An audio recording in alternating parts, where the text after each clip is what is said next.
आप सभी के हृदय में विराजमान परमात्मा को मेरी राम राम। दशरथ सिर पटक पटक कर थक हार चुके हैं कैकेयी के आगे,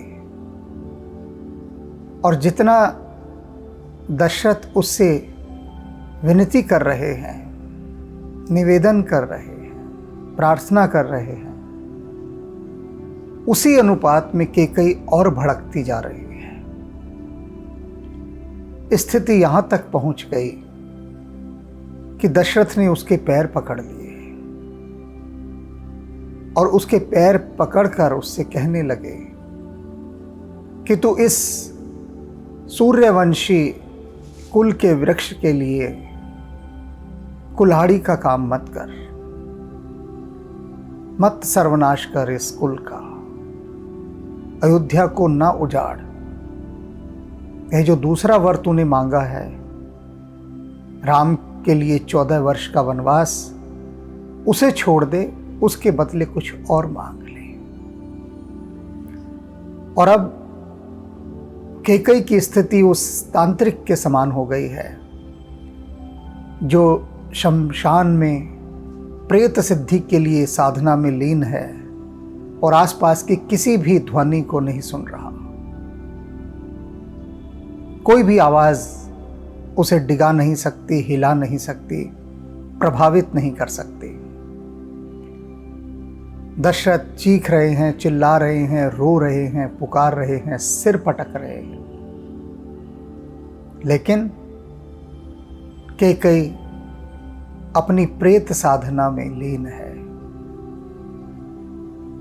और राम राम कहते कहते दशरथ भूमि पर गिर गए और अपना सिर पीटने लगे। समझ नहीं पा रहे हैं दशरथ की अचानक ही हो क्या गया। ऐसा परिवेश था कि उनके पैर धरती पर नहीं पड़ते थे, खुशी में हवा में उड़ते जा रहे थे, और अचानक विधाता ने औंधे मुंह लाकर गिर दिया। और गिरे गिरे अब भूमि पर दशरथ क्या कर रहे हैं? राम राम रट बिकल भुआलू। राजा भूमि पर पड़े पड़े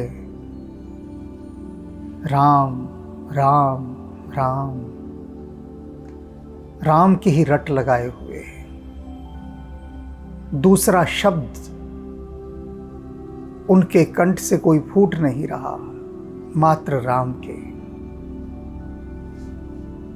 और कोई शब्द है ही नहीं, केवल राम। राम नाम की आर्तवाणी एक अजस्र धारा दशरथ के उस व्याकुल, व्यथित और वेदना से भरे हृदय से निकलती जा रही है, निकलती जा रही है। जन बिन पंख बिहग बेहालू। कैसे हो गए हैं दशरथ?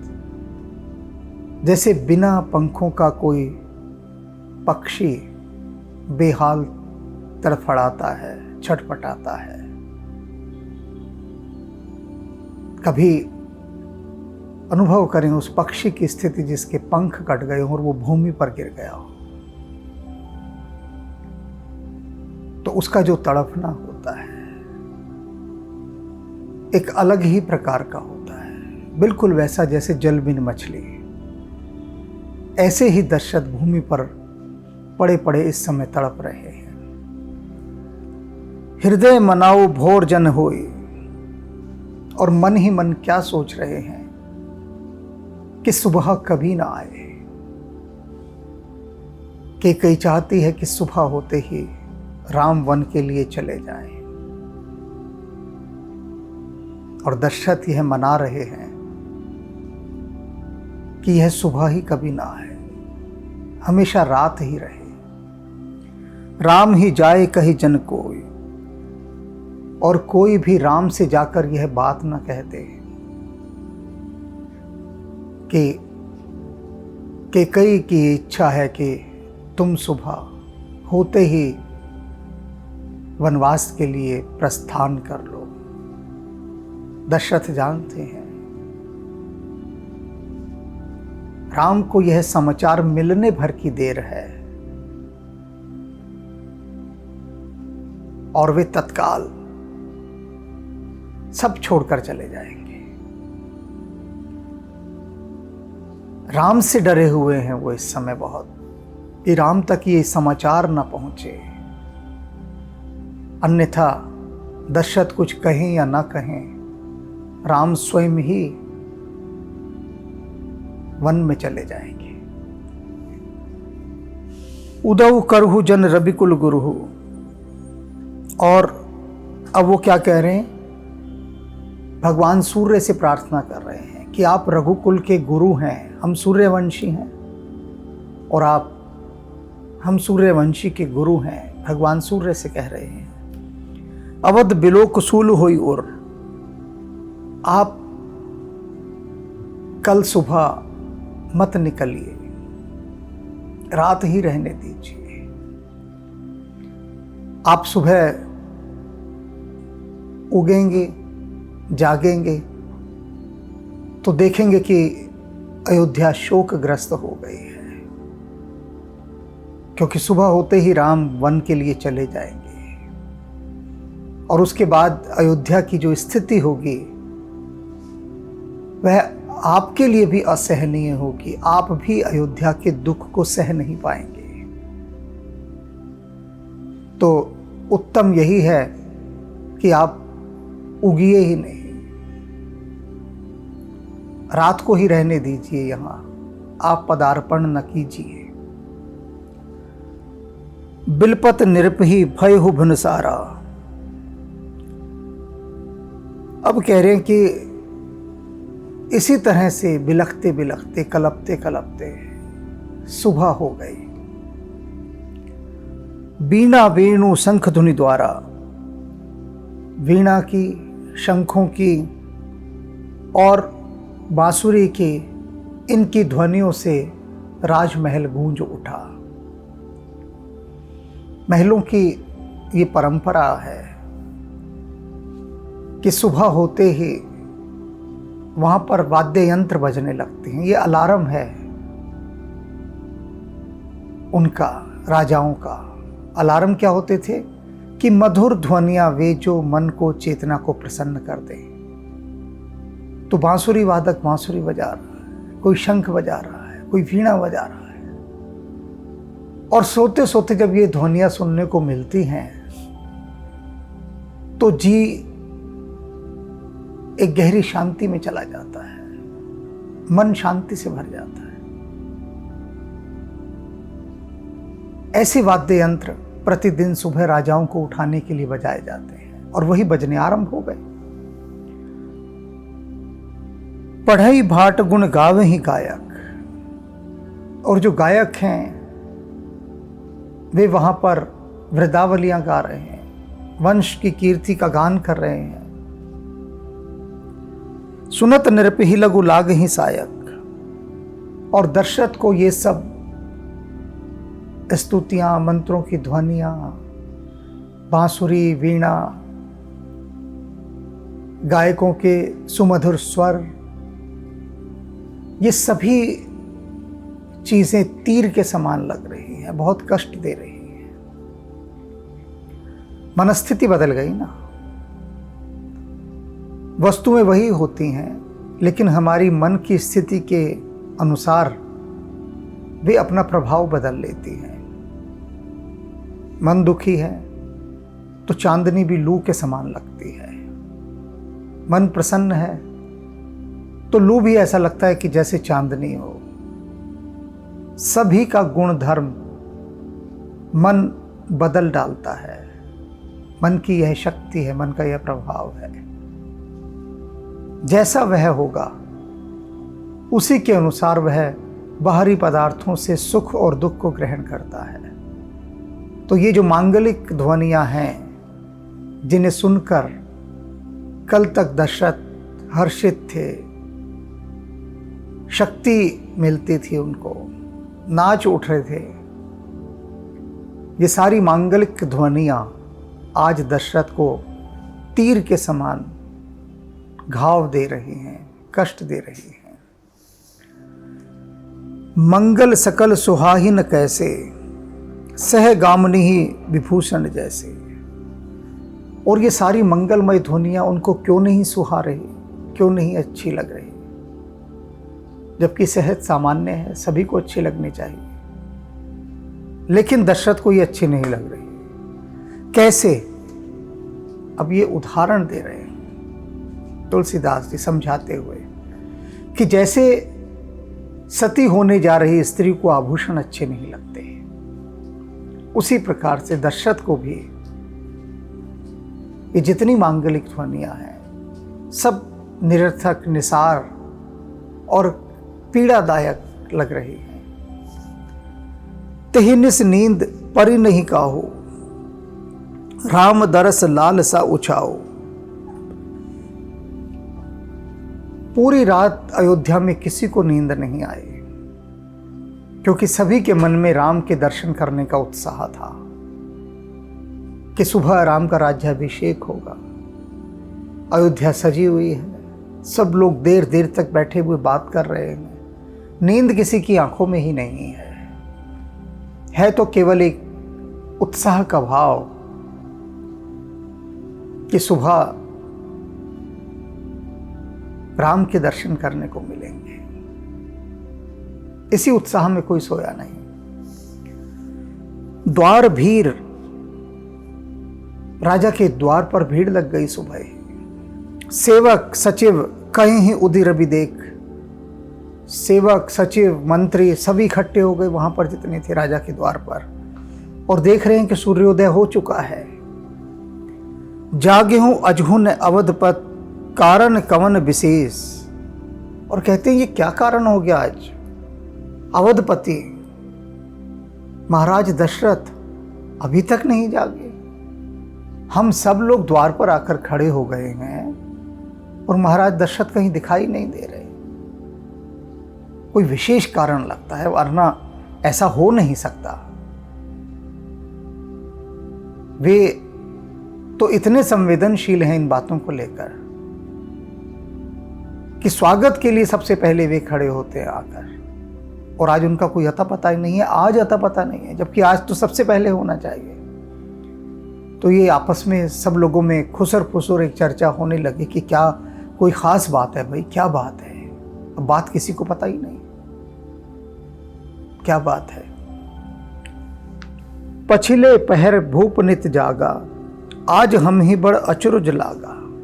और वे सब लोग क्या बात कर रहे हैं कि दशरथ तो रात के अंतिम प्रहर में ही जाग जाते थे। अगर समय का बताएं तो सुबह 4 बजे ही जाग जाते थे, 3:30 4 बजे। और जागने के बाद सबके स्वागत की तैयारी के लिए सज धज कर तैयार होकर आ जाते थे। और आज हम ही बड़ अचरज लागू, आज तो हम सबको बहुत बड़ा आश्चर्य हो रहा है कि जो राजा 5 बजे तक उठकर तैयार बैठा हो और आज सूरज कब का उग चुका है और कोई अता पता नहीं। जा सुमंतर जगावहु जाए। अन्य जो गणमान्य लोग थे उन्होंने सुमंत्र जी से कहा कि जाओ भाई राजा को जगा कर आओ। सुमंत्र दशरथ के सबसे आत्मीय मंत्री हैं, निजी परामर्शदाता हैं, मित्र के समान हैं। एक सुमंत्र ही हैं जिनको राजा के रनवास में जाने की अनुमति प्राप्त है। वे कहीं भी जा सकते हैं, उनके लिए कोई रोक टोक नहीं, कोई बाधा नहीं, कोई बंधन नहीं। जैसे सम्राट जा सकता है वैसे ही सुमंत्र जा सकते हैं। और प्रत्येक राजा के साथ एक ऐसा उसका आत्मीय मित्र होता है, सहयोगी, मंत्री, जिसे कहीं भी किसी भी समय जाने की अनुमति प्राप्त होती है, विशेषाधिकार होते हैं। तो सभी ने सुमंत्र जी से कहा कि आप जाइए और जगाइए राजा को। कीजिए काज रजायु सिपाही, उनको बुलाकर लाइए जिससे जो बाकी काम है हम राजा की आज्ञा मिलने के बाद उन्हें पूरा करना शुरू करें, क्योंकि जब तक राजा की आज्ञा नहीं होगी आगे के काम भी नहीं सरकेंगे। तो उन्हें उठाइए जाकर। गए सुमंत्र तब राउर माही। सुमंत्र दशरथ के पास जाते हैं, देख भयावन जात डेराई, और उस महल की भयानकता को देखकर, भयावहता को देखकर सुमंत्र डर जाते हैं। अब यहां देखिएगा एक गहरी बात कि जो वहां पर घट रहा है उसकी तरंगे पूरी महल में फैल गई है। वहां वाइब्रेशंस, दशरथ का पूरी रात तड़पना, कैकेयी का पूरी रात दशरथ को कोसना, क्रोध और ईर्ष्या की तरंगें पूरे परिवेश में फैल गई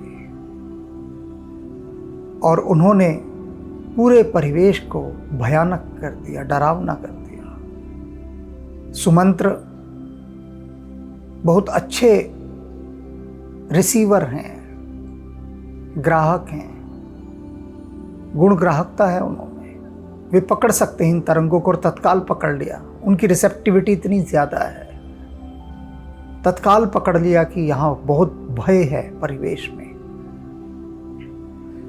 धाई खाए, और ऐसा लग रहा है कि जैसे महल उनको दौड़ के खा जाएगा,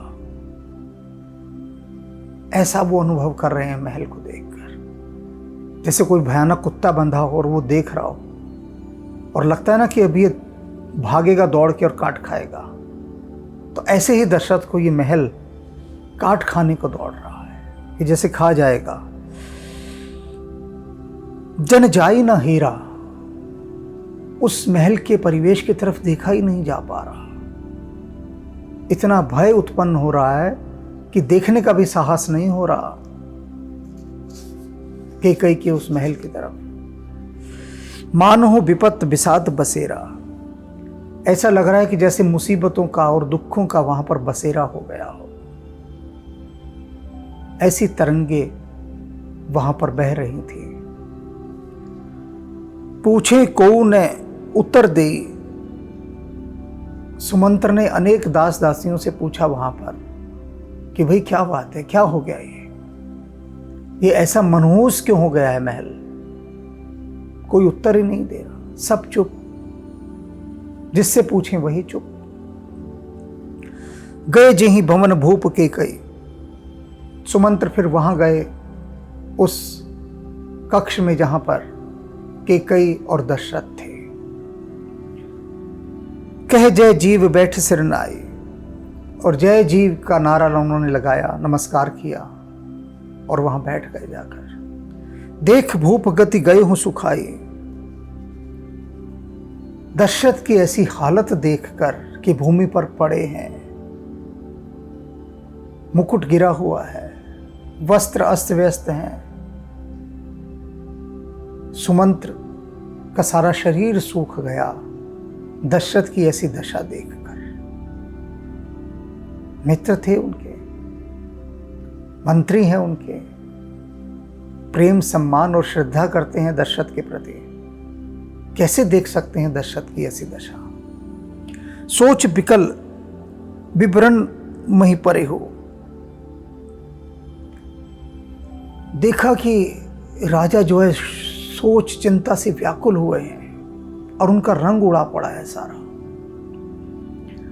मान हो कमल मूल परिहर हो, भूमि पर पड़े हुए दशरथ ऐसे लग रहे हैं, ऐसे मुरझाए हुए लग रहे हैं जैसे कि कमल के फूल को किसी ने जड़ से उखाड़कर किनारे पर फेंक दिया हो। जब तक कमल अपनी जड़ से जुड़ा होता है, सरोवर में खड़ा होता है, नाच रहा होता है, खिला हुआ होता है, तंदुरुस्त, लेकिन उसको जड़ से उखाड़कर बाहर किनारे पर फेंक दो तो तत्काल कुम्हला जाता है, मुरझा जाता है। तो जड़ से उखड़े हुए कमल के समान दशरथ भूमि पर मुरझाए पड़े हैं। सचिव सभीत सकई नहीं पूछी, सुमंत्र ने डर के मारे कुछ भी नहीं पूछा ही नहीं जा रहा कि क्या पूछें।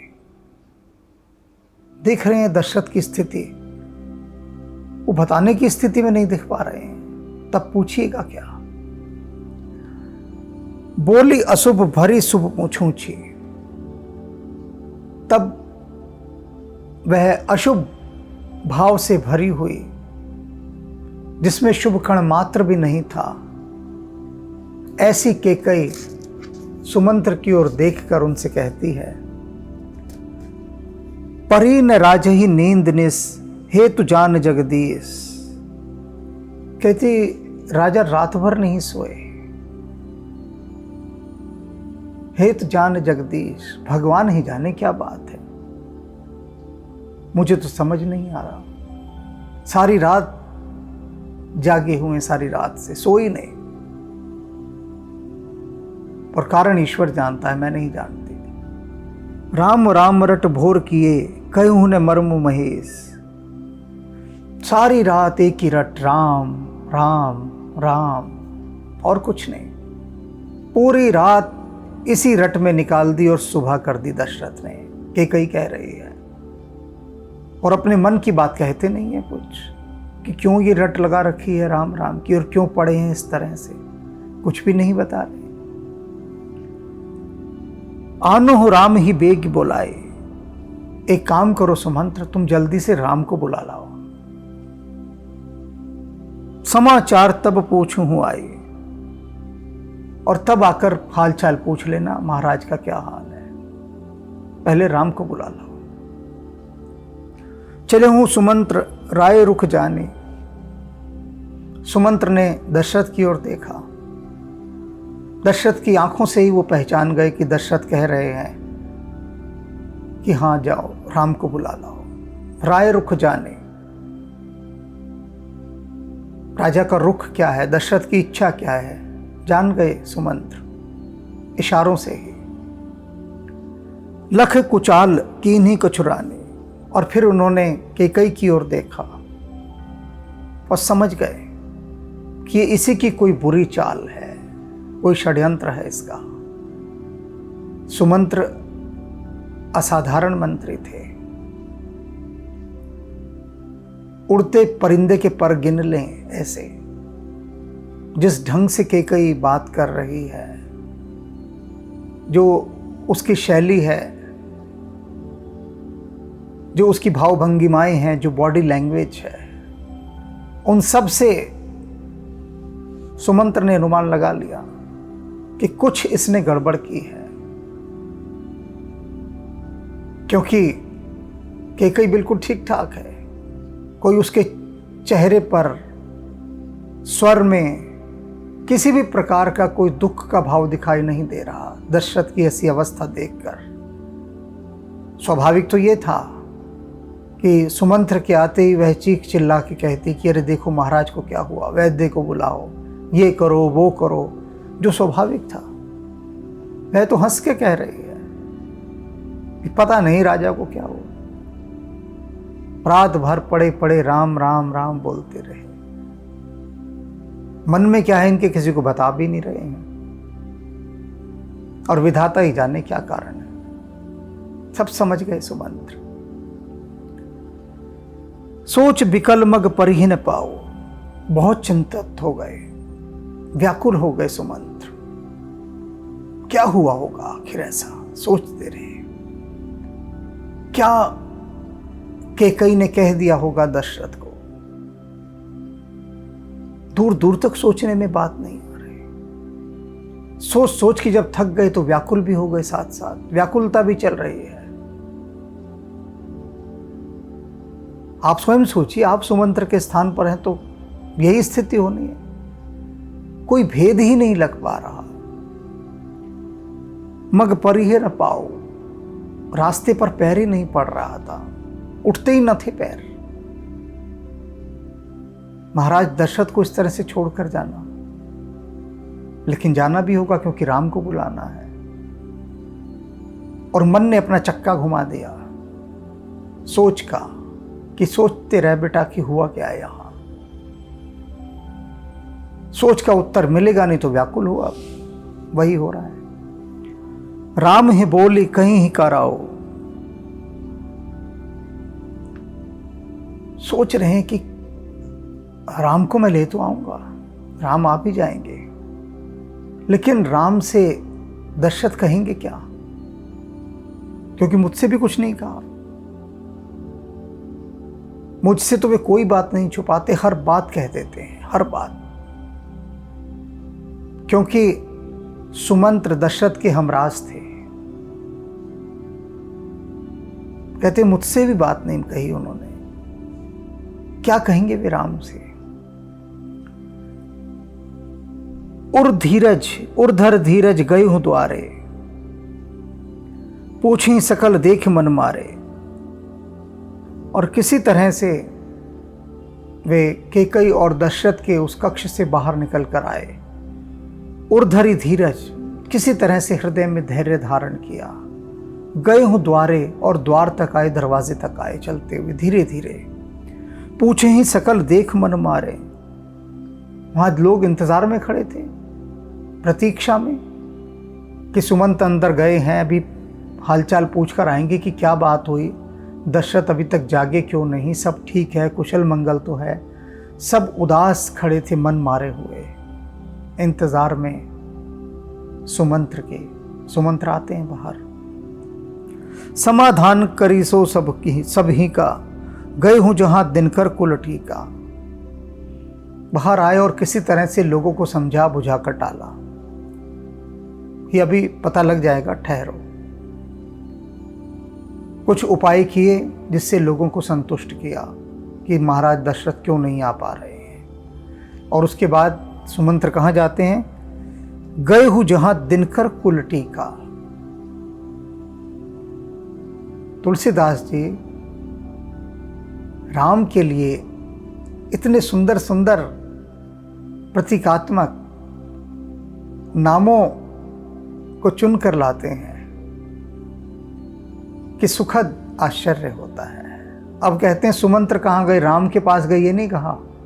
सुमंत्र वहां गए जहां पर जो सूर्यवंशियों के माथे का तिलक था, उनके कुल का जो टीका है उसके पास गए, अर्थात राम के पास गए। राम सुमंत्र ही आवत देखा, आदर कीनी पिता सम लेखा। राम ने देखा कि सुमंत्र आ रहे हैं, आते हुए देखा तो उनका बड़ा अभिवादन किया, जैसे पिता का करते हो। राम सुमंत्र को दशरथ के स्थान पर ही रखते थे, वही आदर मान देते थे जो दशरथ के आने पर। अगर दशरथ आए होते, जो राम का व्यवहार होता, वही इस समय सुमंत्र के आने पर राम का व्यवहार है। वैसा उच्च कोटि का आदर्श राम के हृदय में, सम्मान सुमंत्र के प्रति, तो वो सब आदर दिया उन्होंने। निरख बदन कहीं भूप रह जाए, रामचंद्र के मुख की ओर देखते हुए सुमंत्र ने राजा का आदेश सुना दिया कि आपको अभी बुलाया है। तत्काल रघुकुल दीप ही चले ले आए, और उसी वक्त राम को लेकर अपने साथ चल दिए। राम कुभाती सचिव संग जाए, राम कुभाती सचिव संग जाए। देखना यहां पर कि राम जैसे थे उसी स्थिति में सुमंत्र के साथ चल दिए। कुभाती शब्द इसलिए इस्तेमाल किया यहां पर कि कोई अपने वस्त्र इत्यादि नहीं बदले, कि मैं थोड़ा सज धज लूं। एक गरिमा होती है राजकुमार की, और अब तो युवराज बनने जा रहे हैं। एक प्रोटोकॉल होता है राजा के पास जाने का, चाहे वह पिता ही क्यों ना हो, उसके पास उपस्थित होना है तो बिल्कुल एक, जिसको कहते हैं कि पार्टी वेयर, अच्छे कपड़े पहनकर जाने होते हैं सभ्य ढंग से। लेकिन राम तो जैसे थे वैसे ही चल दिए। देख लोग जहां तहां बिल खाही, इस तरह से राम को सुमंत्र के साथ हड़बड़ाते हुए जाते देखकर, इस सहज अवस्था में जाते देखकर असहज होकर सब लोग आपस में चर्चा करने लगे कि अरे ये क्या हो गया, राम इस तरह से सुमंत्र के साथ तेजी से क्यों जा रहे हैं? और स्थिति देखकर ही पता लग जाता है कि कुछ तो मामला गड़बड़ है। दोनों घबराए हुए हैं, जल्दी से जा रहे हैं, लोग ऐसे देख रहे हैं, जबकि इस समय राम का जाना बनता ही नहीं था। राम को तो इस समय बाहर निकलने का आदेश ही नहीं था। एक क्षेत्र के भीतर ही राम को रहना था, जब तक कि विधिवत उनको सवारी लेने ना आए। और राम इस तरह से जा रहे हैं। चर्चा शुरू हो गई लोगों में। जाई दीख रघुवंश मणि। रघुवंश मणि, राम ने वहां जाकर क्या देखा? नरपति निपट कुसाज, जो राजाओं का भी राजा है, वह भूमि पर इस तरह से पड़ा हुआ है जैसे कि कोई बूढ़ा हाथी किसी शेरनी के भय से भूमि पर गिर जाए। और कैकेयी वहां पर एक क्रुद्ध सिंहनी के समान खड़ी है। सूख ही अधर जरई सब अंगू। राम ने देखा कि दशरथ के सारे होठ सूखे पड़े हैं, फट गए हैं सूखकर, सारे अंग जैसे जल गए हों, रंग उड़ा हुआ है उनका। मन हो दीन मणिहीन भुअंगू, जैसे कि कोई बिना मणि का सांप भूमि पर पड़ा निष्प्राण, ऐसे दिख रहे हैं दशरथ। बेबस और लाचार हो जाता है बिना मणि का सांप। उसकी सारी शक्ति उस मणि में होती है। मणि छीन लो, सांप के जैसे तुमने प्राण ही ले लिए, बस पड़ा रहता है। सरूष समीप देख कैकेयी, देखा कि पास में कैकेयी खड़ी है और उसका जो रूप है वो क्रोध से भरा हुआ है। सरोष, भरी हुई है गुस्से में। मानहु मीच धरी गन ले ही, और वो दशरथ के पास इस तरह से खड़ी है कि जैसे वह कैकेयी ना हो कि मौत की घड़ियां हो, और वह मौत की घड़ी गिन रही है, एक एक घड़ी, कि कब समय पूरा और दशरथ को लेकर चले अपने साथ। तो साक्षात मृत्यु बनी दशरथ के सिर पर वह खड़ी है कैकेयी। करुणामय मृदुराम स्वभाव। तुलसीदास जी कहते हैं कि राम का स्वभाव तो करुणामय है, और कोई दूसरा स्वभाव है ही नहीं उनका। सभी पर करुणा करते हैं। प्रथम दीख दुख सुना न काहू। पहली बार उन्होंने कोई दुख देखा था जीवन में। अब से पहले उन्होंने दुख के बारे में कुछ सुना ही नहीं था कि क्या दुख होता है।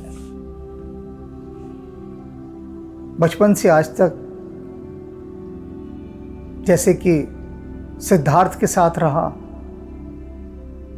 कि शुद्धोधन ने सिद्धार्थ को हर दुख से बचाकर रखा, ऐसे ही दशरथ ने राम को प्रत्येक दुख से बचाकर रखा था।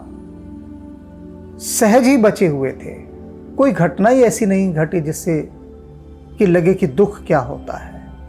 तो जीवन में दुख क्या है राम ने कभी नहीं जाना था। पहली बार देखा कि दुखद स्थितियां होती कैसी हैं, पहली बार था। तदपि धीर धर समय विचारी, और तो भी उन्होंने धैर्य धारण किया इस दुखी अवस्था को देखकर कि पिता कैसे मरणासन अवस्था में पड़े हैं। फिर भी धैर्य धारण किया समय का विचार करके कि समय ऐसा नहीं है। कैकेयी क्रोध में खड़ी है, बाहर लोग हैं, इंतजार कर रहे हैं, उत्सव का परिवेश है, अन्य राज्यों से भी अतिथि लोग आए हुए हैं, राजा महाराजा आए हुए हैं, घर में उत्सव है। सब चीजों को समझते हुए उन्होंने धैर्य धारण किया। पूछ मधुर वचन महतारी, और अपनी मां से मधुर वचन में पूछा कैकेयी से। जहां एक बात समझ लें कि राजा की अनेक स्त्रियां होती हैं, तो जो राजा के पुत्र हैं वे जिससे उनका जन्म होता है उसे जननी कहते हैं, बाकियों को मां कहते हैं। कैकेयी राम की मां है, कौशल्या उनकी जननी है। तो ये भेद रखने के लिए कि किससे जन्म हुआ है उसी को केवल जननी कहा जाता था, बाकियों को मां। तो राम अपनी मां कैकेयी से पूछते हैं मधुर वचन में, मोहि कहु मात तात दुख कारण, कि हे मां मुझसे कहो पिता के दुख का कारण क्या है, आप तो जानते ही होंगे। करे जतन जिहि होई निवारण, मुझे बताओ जिससे वह जतन किया जाए, उपाय किया जाए कि इनके दुख का निवारण हो सके, वह दूर हो सके। क्या है वह दुख? सुनो राम, कैकेयी कहती है, तुम पूछ रहे हो तो सुनो राम, सब कारण एहो, एक ही कारण है इसका। जो दशरथ ऐसी बुरी दशा में पड़े हैं ना, बुरे हाल में, तुम भी सोच रहे हो कि क्या रोग हो गया इन्हें, क्या समस्या हो गई, जानना भी चाह रहे हो कारण जिससे उपाय किया जा सके। एक ही कारण है इनके दुख का, इस कष्ट का। राज ही तुम पर बहुत सने हो, राजा का जो तुम्हारे प्रति बहुत अधिक प्रेम है ना, वह प्रेम ही इस दुख का कारण है और कुछ नहीं है। आप देखिए, आप संवाद सौष्ठव देखिए, डायलॉग डिलीवरी, किसी बात को कहने का क्या शिल्प हो सकता है, क्या स्टाइल हो सकता है। चाहे कैकेयी गुस्से में है, नफरत से भरी है, ईर्ष्या घृणा द्वेष सब है, लेकिन फिर भी वह ये नहीं कह रही राम के पूछने पर कि राम तू ही कारण है इन सब का, तेरे कारण से ये इस तरह से इस दशा को प्राप्त हुए हैं। राम से ऐसे नहीं कह रही, कह वे ही शब्द रही है, पर शब्दावली देखिए, वाक्य देखिए कि राम दशरथ की इस अवस्था में पहुंचने का एक ही कारण है कि दशरथ तुमसे बहुत प्यार करते हैं, कि तुम्हारे प्रति इनका प्रेम यही इनके दुख का कारण बना हुआ है। मीराबाई भी कहती थी ना, जो मैं ऐसो जानती प्रीत किए दुख होए, नगर ढिंढोरा पीटती प्रीत न करियो कोए। अब दशरथ ने जो प्रीत कर ली है राम से, कैकेयी कह रही है, राम तुझसे की गई उस प्रीत का ही ये मूल्य चुका रहे हैं दशरथ। ये जो ऐसी दशा में पड़े हैं ना, तेरे प्रेम के कारण। क्या उत्तर है देखो, किसी बात को किस ढंग से कहा जाता है, कितने कुशलता से कहा जा सकता है, बात वही है। लेकिन शब्दों से जो सौंदर्य उत्पन्न हुआ, शिष्टता जो हुई, मर्यादा जो हुई, कि राम से भी यदि वह बात कर रही है तो राम से बात करते समय क्रोध नहीं है उसके मन में, बड़े मधुर स्वर में राम से संबोधित होते हुए कह रही है, राम तेरे कारण, तेरे प्रेम के कारण दशरथ को यह दुर्गति प्राप्त हुई है। और यह बात सच है, राम के प्रेम में पड़ोगे ना, दुख पाओगे, बहुत दुख पाओगे। जो भी राम के प्रेम में पड़ा, किसने सुख पाया? सीता पड़ी राम के प्रेम में, कौन सा सुख पा लिया। लक्ष्मण पड़ा, कौन सा सुख पा लिया। बताओ, भरत कौन सा सुख पा लिया। तभी तो मीरा कहती है, जो मैं ऐसो जानती प्रीत किए दुख होए, नगर ढिंढोरा पीटती प्रीत न करियो कोई। यह मत समझ लेना कि राम सोखे से ही मिल जाते हैं, आसानी से सस्ते में मिल जाते हैं। राम से प्रीत जोड़ोगे तो राम तुम्हें एक बार कष्टों की और दुखों की सुरंग से लेकर जरूर जाएंगे, अपने साथ वनवास पर तो जरूर लेकर जाएंगे राम। और उसी वनवास से सब डर जाते हैं। जो राम से सच्चा प्रेम करते हैं वे राम के साथ वनवास करते हैं। सीता ने किया, लक्ष्मण ने किया, भरत ने किया, शत्रुघ्न ने किया, और हनुमान तो कछु जाई न बरने, कोई वर्णन नहीं किया जा सकता। बहुत कुछ है, अथाह है कहने को, किंतु आज इतना ही।